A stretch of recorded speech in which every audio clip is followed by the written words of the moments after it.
5 ducks in 6 innings made him the biggest failure in cricket history. But today, he's worth $10 million. Marvan Atapattu walked onto the cricket field, carrying his nation's hopes. Minutes later, he walked back with 0 runs. This happened 5 times. The crowd wanted him gone. The media called him useless. But wait until you see what happened next, because this story will shock you. Before we dive into how a complete failure became a millionaire, let me tell you something that will blow your mind. The same man who couldn't score a single run in his first matches now owns luxury homes in 3 countries. He drives cars worth more than most people's houses. And here's the crazy part, he almost quit cricket to work at a bank for $300 a month. Marvan Atapattu was born in Colombo, Sri Lanka, in 1970. His father worked as a government clerk, barely making enough money to feed the family. Their house was tiny. The walls were thin. Sometimes they ate rice and curry for breakfast, lunch and dinner, because that's all they could afford.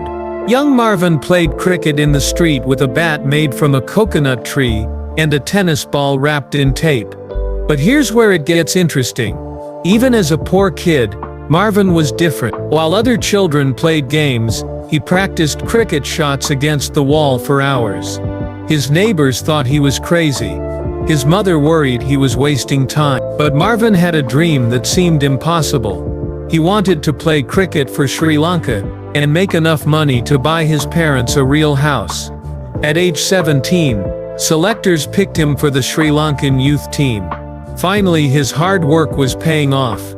Cricket experts saw his perfect technique. They called him the next big star. Newspapers wrote articles about the young genius who would save Sri Lankan cricket. Marvan felt like he was flying. But life had other plans. The national team called him up in 1990. He was 19 years old and scared. Walking into the dressing room, he saw his heroes, players he had watched on television.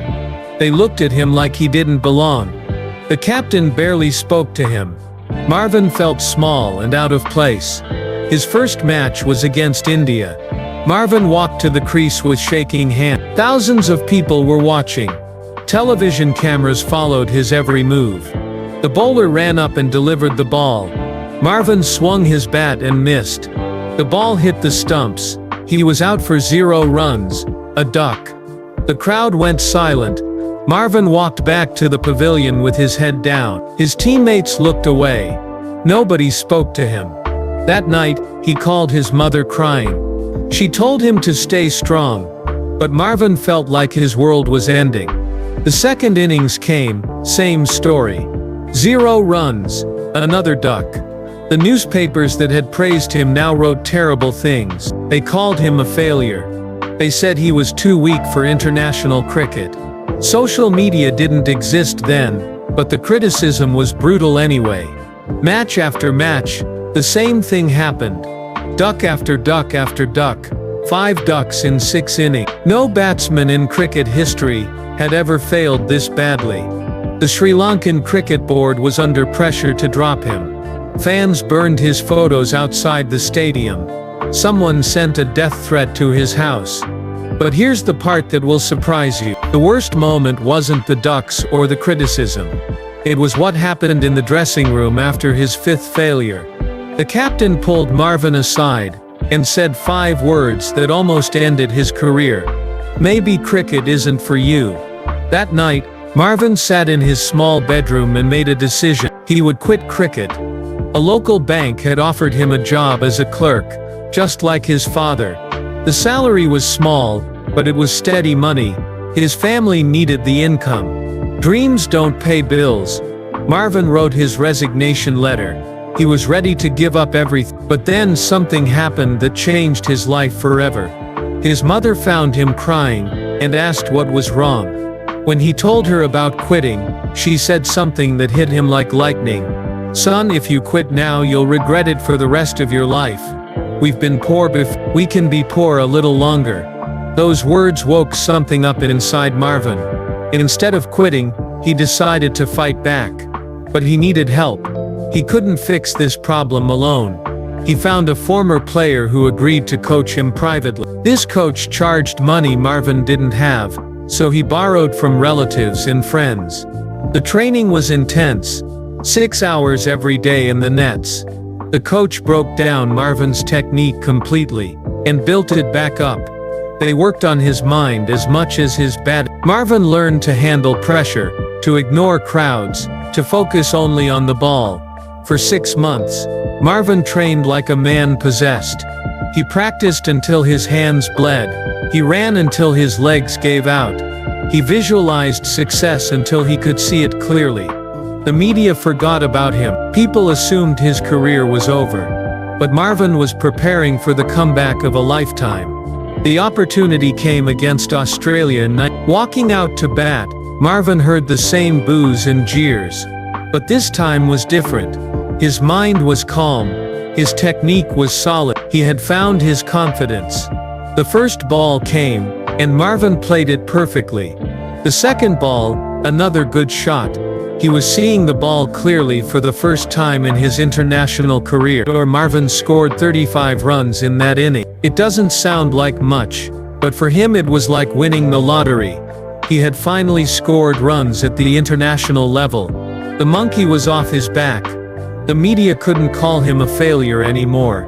Most importantly, he had proved to himself that he belonged at this level. From that day forward, Marvan Atapattu became a different player. The same techniques that had failed him before now worked perfectly. His cover drive became famous around the world. His concentration became legendary. Match after match, he scored runs consistently. But here's where the money story gets really interesting. While Marvan was establishing himself as a batsman, he was also making smart financial decisions that would make him rich. His first professional contract paid him $2,000 per month. For a kid from a poor family, this was incredible money. Instead of spending it on fancy clothes or expensive cars like many young players, Marvan did something different. He bought a small piece of land in Colombo. Real estate was cheap then, and most people thought he was crazy to invest in property. But Marvan had learned from his cricket failures that planning ahead was crucial. That small piece of land would later become worth 50 times what he paid for it. But at the time, Marvan didn't know that. He just knew that owning something was better than having nothing. This decision would become the foundation of his wealth. As Marvan's cricket career improved, so did his finances. Better performances meant higher match fees. Consistent scoring brought endorsement deals. His bank account grew steadily, but he never forgot his poor childhood. Every dollar he earned was precious. By the mid-1990s, Marvan had established himself as Sri Lanka's most reliable batsman. He was scoring centuries regularly. His technique was so good that coaches from other countries came to study his batting. But the real breakthrough came when he was made captain of the Sri Lankan team. Being captain meant more money, but it also meant more responsibility. Marvan had to lead from the front. He had to make decisions under pressure. He had to handle media interviews and public expectations. The leadership role taught him skills that would later help him in business. As captain, Marvan led Sri Lanka to several famous victories. He scored 6 double centuries in Test cricket, a feat achieved by very few players in history. Each big score brought more recognition, higher fees, and better endorsement deals. The boy who once played with a makeshift bat was now earning more money than he had ever imagined possible. But Marvan's smartest financial move came in cricket was becoming more professional, and player salaries were increasing rapidly. Marvan could see that his earning potential as a player would eventually end, so he started planning for life after cricket. He invested in coaching education, learning how to teach cricket to others. He bought more property when prices were still reasonable. He started a small cricket academy in Colombo. These investments required money up front, but Marvan was thinking long-term. The coaching academy was particularly smart. Cricket was growing in popularity, and parents wanted their children to learn from international players. Marvan's reputation as a technically perfect batsman attracted students from wealthy families. The academy fees provided steady income, even during the off-season. When Marvan retired from international cricket in 2007, he had played 90 test matches and scored over 5,000 runs. His playing career had made him financially comfortable, but his post-cricket career would make him truly wealthy. International coaching positions paid extremely well. Countries wanted experienced coaches who understood the pressures of international cricket. Marvan's reputation as a comeback specialist made him highly sought after. His first coaching contract paid him more per year than he had earned in his entire early playing career. The coaching money was just the beginning. Marvan became a television commentator, providing expert analysis during cricket matches. Commentary work paid well, and kept him in the public eye. His technical knowledge and ability to explain complex cricket concepts in simple terms made him popular with broadcasters. But the real money came from his business investments. The property he had bought in the 1990s had increased in value dramatically. Sri Lanka's economy was growing, and land prices in Colombo were skyrocketing. Marvan's early investments were now worth millions. His cricket academy had expanded into a proper business with multiple locations. He employed other former cricketers as coaches and took a percentage of all fees. The academy model was so successful that he started franchising it to other cities. Television work led to more opportunities. Marvan became a brand ambassador for several companies. His face appeared on advertisements for sports equipment, insurance and automobile. Each endorsement deal added to his growing wealth. By 2010, Marvan Atapattu had become one of Sri Lanka's wealthiest former cricketers. But he wasn't satisfied with just being rich in Sri Lanka. He wanted to build international wealth, so he started investing in property outside the country. His first international investment was an apartment in London. Property prices were reasonable after the financial crisis, and Marvan saw an opportunity. He bought a 2-bedroom apartment in a good area and rented it out to professionals. The rental income covered the mortgage, and the property value increased over time. The London investment led to others. Marvan bought property in Australia where he had coaching connections. He invested in a small hotel in Dubai, where many cricket matches were played. Each investment was carefully researched and financially sound. His coaching career reached new heights when he was appointed as batting coach for the Zimbabwe national team. The contract was worth $200,000 per year, plus accommodation and travel expense. For a job he loved, the money was incredible. But coaching wasn't just about the salary, it opened doors to other opportunities. Marvan met wealthy businessmen who were cricket fans. Some became friends and business partners. Others hired him as a consultant for their company's cricket sponsorship programs. The commentary work also evolved. Instead of just commentating during matches, Marvan started hosting cricket shows and documentaries. His fees increased as his reputation grew. Television producers valued his ability to tell stories and explain cricket in entertaining ways. His cricket academy business expanded internationally. He opened branches in Australia and England, targeting the large Sri Lankan communities in those countries. Parents wanted their children to learn from a former international captain, and they were willing to pay premium fees. By 2015, Marvan's net worth had reached $5 million. But the best was yet to come. The explosion of 2020 cricket created new opportunities for coaches and commentators. Leagues around the world needed experienced coaches, and Marvan's reputation made him a hot commodity. His coaching fees increased dramatically. Instead of annual contracts, he started getting paid per tournament. A single month of coaching in the Indian Premier League paid more than his entire first year as a professional cricketer. The property investments continued to appreciate. His London apartment had doubled in value. The Dubai hotel was generating steady profits.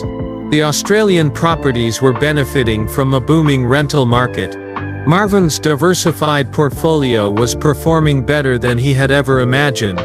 But success brought new challenges. Managing multiple properties, businesses, and investments required professional help.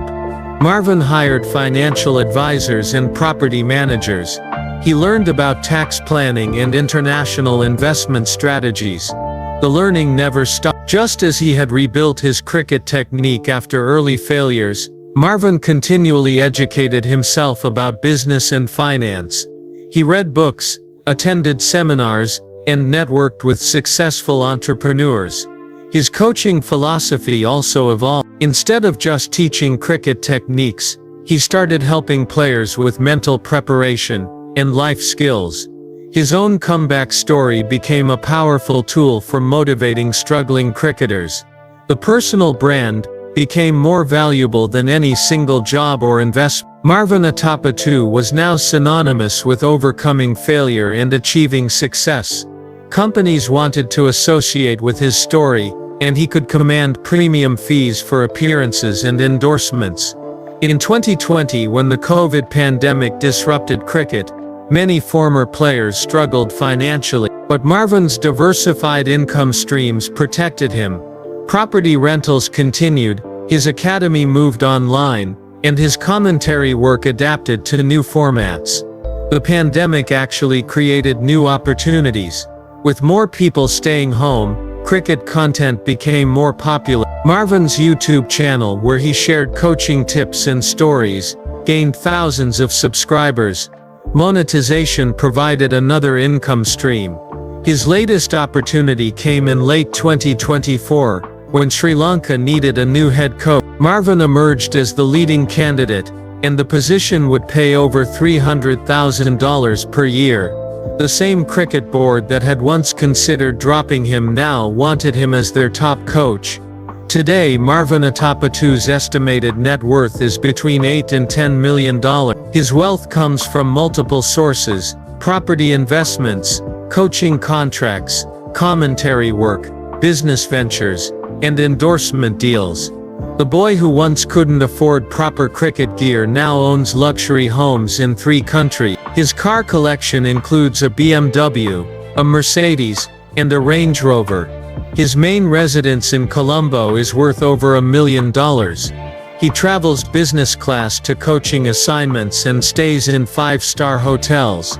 The lifestyle he once dreamed of is now his reality. But perhaps more importantly, Marvan has achieved something that money can't buy: respect.